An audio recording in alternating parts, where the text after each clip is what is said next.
GC Gamer here, and this is another episode of Football Manager 2016 Up the Pompey.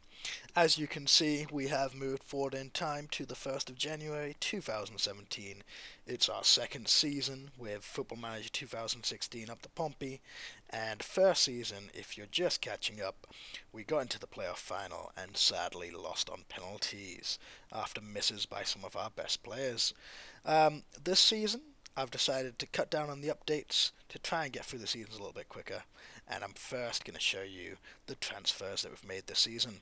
Now, some of these transfers you have seen in the last episode, which looked at pre-season. However, I do want to show you how those transfers have done before looking at the new transfers in. So George Tukadian, good striker, but as you can see, he hasn't been lighting the world on fire with 5 goals in 12 games. Mohar El-Orachi has been used as a sub. I thought he could be a great starting left winger, but not so good after all. Adam Chickson, consistently good. He was good on loan. He's been even better since he's been here on a permanent transfer. Hayden White, worth that 700,000 that we paid. He is still very well suited to Sky Bet Championship football, and considering we're in League 2, that's pretty damn good. Moving on, Ola Aina, again somebody else who was here as a backup, hasn't played very much, and yeah, didn't need to really. Jordan Rossiter would be playing a lot more. Good stats, but unfortunately he's been injured a lot. When he has played, he's played great though. Donovan Daniels played every game and has a pretty good time so far, 6.81 average. Islam Fredus, I got very late on. Again, more of an impact sub player. Loads of pace, so he's decent to have on the bench. I also brought in Ishmael Miller to try and provide more of a goal threat. He, again, hasn't been playing so well. None of my strikers really have, as we'll talk about a bit later in the episode. The rest of these transfers are transfers that happened a little bit later. Kieran Evans is a young player, somebody I brought in on a free transfer. All of these players actually we're looking at now are pretty young and are all free transfers. They're more for the future rather than for right now. Michael Crowe, sub-goalkeeper, could be good in the future, lots of potential ability, playing for Norway under-21s. Morten Knudsen, another very good player, another one playing for the under-21s of his country, as well as Billy O'Brien. So all these players were in the under-21s or under-19s, and we're going to stop for a few seconds and we're going to look at that in a few minutes. Kenneth McAvoy, he's been the most impressive so far. 5 goals in 7 games and 2 assists. He has been excellent. He's a leading player for Sky Bet League 1 sides, and as I've mentioned a lot of times, we're still in League 2, so he's a great player right now. He's got great stats, pace, acceleration, good dribbling, finishing, and decent crossing. Although that crossing I would like to see improved quite a bit. Next is another starter, a goalkeeper that's just came in, and he's actually better than my current goalkeeper, Brian Murphy. So he just came to Portsmouth on a free transfer, and again, he's another international with Austria under-21s. Finally, Grigoris Kastanos, he's wanted by loads of clubs. He just came in on a free transfer, and another young player with international experience for the under-21 sides. So we let go some players. Most of these we looked at. Michael Doyle, our captain from last season's gone. Abay, he never did very well for the club, so I'm glad to get rid of him. He's still not doing so good. And Kyle Bennett was the only one who went for a significant amount of money for 100,000. So all of those 3 players I got, including McAvoy and Schlager, the 2 first team players, all came from me just scouting around under 18 and under 21 national sides. It's a great idea to try and get some new players in by looking at national teams and seeing if there's any players who play for the under 18s or under 21s and who are currently unattached. That's how I get quite a few good players like McAvoy, Ingen, and Schlager. So, as you can see, we're 4th in Sky Bet League 2, which is pretty good. However, the problem is our recent form. Our recent form has been pretty terrible, and if we look at our position graph, you can see we started off the season pretty well, 1st and 2nd mostly, had a bit of a dip where we went down to 5th, and now are on a pretty terrible run.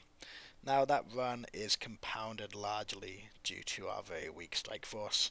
Let me just add the goal scorer chart, or goal scorer column, sorry, so you can see that. So, as you can see from our fixtures, we started off the season pretty well, getting some good goals early on.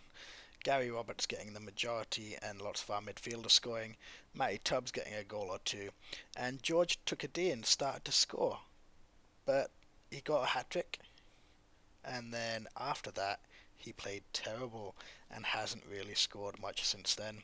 For a striker that should be a Sky Bet League 1 striker, he hasn't done good at all. Kenneth McAvoy came in November, as you saw, and he's been excellent. Without him scoring, nobody else would really score. So, he's been the star man, really. If it wasn't for him, we'd be in much deeper trouble.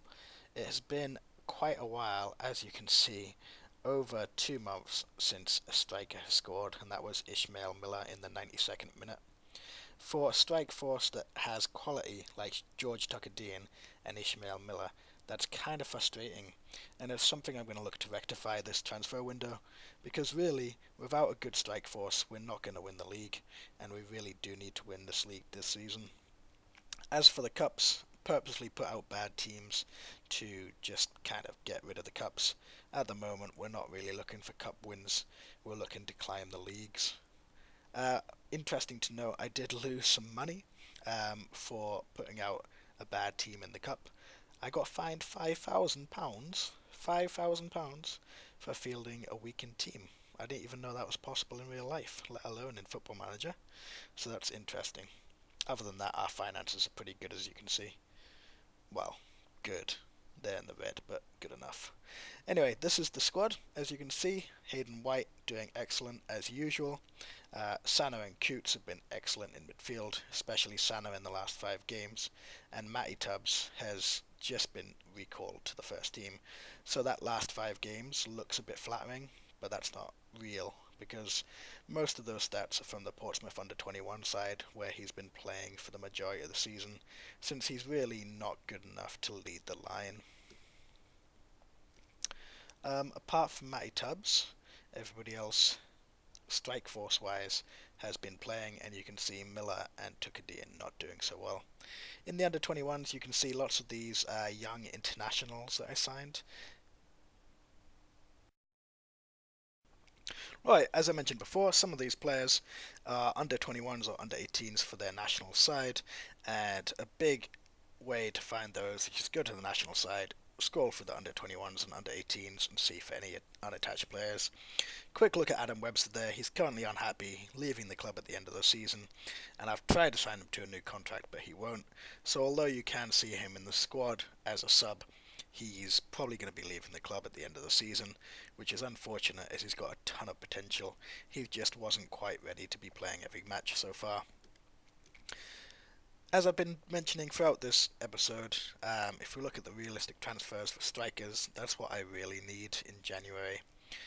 Forestieri is an okay player, but as you can see from his history, he hasn't really done much recently.